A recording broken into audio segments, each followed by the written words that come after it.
Hello everybody and welcome.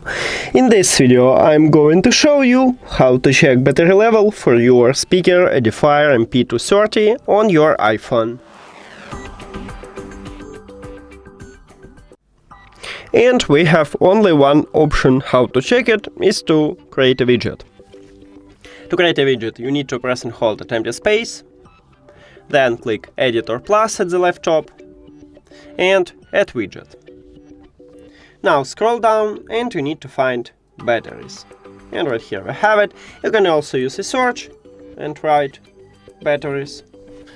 So tap at the batteries line and right here we have 3 presets.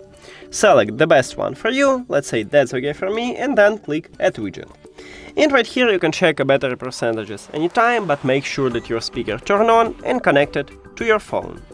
And as I said, this one is the only one option because the speaker have an application, so we cannot use the application to check battery percentages.